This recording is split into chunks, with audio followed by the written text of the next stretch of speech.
ડાંગરના લીલાપુર ગામે વિદ્યાર્થીઓને શાળાએ જવાના રસ્તો ખૂબ જ મુશ્કેલીઓ વેઠવી પડે છે। અમદાવાદ જિલ્લાનું સાણંદ તાલુકાનું લીલાપુર ગામ કે જ્યાં હાલ પરિસ્થિતિ એવી છે કે બકરાણાથી માખીયાણાવ જવાનો રસ્તો બહુ ખરાબ હાલતમાં છે। સ્કૂલના વિદ્યાર્થીઓએ શાળાએ જતા ખૂબ જ તકલીફ વેઠવી પડે છે। જોકે લીલાપુરના ખેડૂતો દ્વારા જણાવવામાં આવ્યું હતું કે અમારે અત્યારે ડાંગરના પાકને વધુને વધુ નુકસાન થવાના કારણે ખેડૂતો પાયમાલ થઈ ગયા છે। તો સરકારને રજૂઆત કરે છે કે અત્યારે કોઈ અધિકારી ગામની મુલાકાત લે અને હાલની પરિસ્થિતિ જોવે તેવી માંગ કરી છે। લીલાપુર ગામના ખેડૂતોના પાકને પણ નુકસાન થયું છે, સાથે જ છોકરાઓનું ભણતર પણ બગડશે।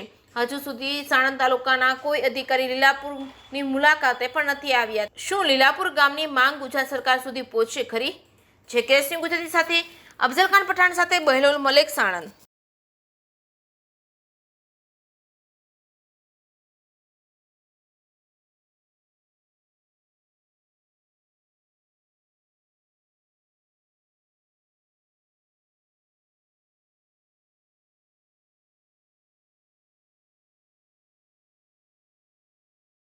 સરકારશ્રીને અમારી નમ્ર વિનંતી કે અમારા બંધમાં વધારે પાણી ભરાવાના કારણથી બસ લગભગ હજારો વીઘા ડાંગે નિષ્ફળ જઈ છે। તો હવે અમારો કોઈ બારી હ નહીં, તો સરકારશ્રીને અમારી નમ્ર વિનંતી કે અમને કોઈ આમાં સહાય આપો તો અમારા વધારે સારું। વધતા આવવા જવા માટે રસ્તા પણ સારા નથી રહ્યા, એટલે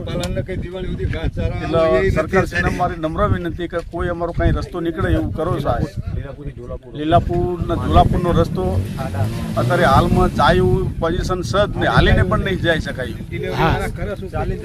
તો પછી સરકારશ્રીને અમારી નમ્ર વિનંતી કે અમારી આટલી અરજી ધ્યાનમાં રાખી। જો સાહેબ, સાણંદ તાલુકાના લીલાપુર ગામની આ ડાંગર અને માણસોની પરિસ્થિતિ એવી છે કે ઉપરે કાળ નીચે કાળ। અમારે તો કોઈ માણસ માદું પડ્યું હોય તો રસ્તો એટલો ખરાબ છે ને સાહેબ કે માણસ ચાલીને જવાની મુશ્કેલી પડે, બરોબર? એવા કાયા પડી ગયા છે। વધતા કોઈ હાજુ માદું હોય ને તો આયના એમનો મૃતદેહ આય થાય એ રીતની પરિસ્થિતિ થઈ છે સાહેબ। બોલો, હવે અત્યારે માણસની કોઈ સહાય નહીં, કોઈ સરકારે સહાય નહીં કરતી, અમે ક્યાં જવી સાહેબ?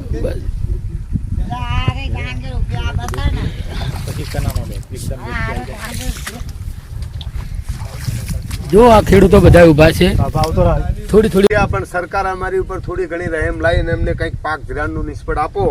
આ ડાંગર જો હળીને ભૂથાવળી દઈ છે, આ ડાંગરમાં કંઈ લેવાનું નથી। ખેડૂતો ખર્ચો કરી અને થાકી ગયા અને અંતે તમને જ્યાં સુધી દેખાય આમ લાંબો સુધી બધી સાફ થઈ ગઈ છે। રોવાનો વાળો આખા લીલાપુરના ખેડૂતનો કોઈ હાથ દઈ અને રોવાનો વારો છે। અમે કંઈ લેવાનું નથી ડાંગરમાં।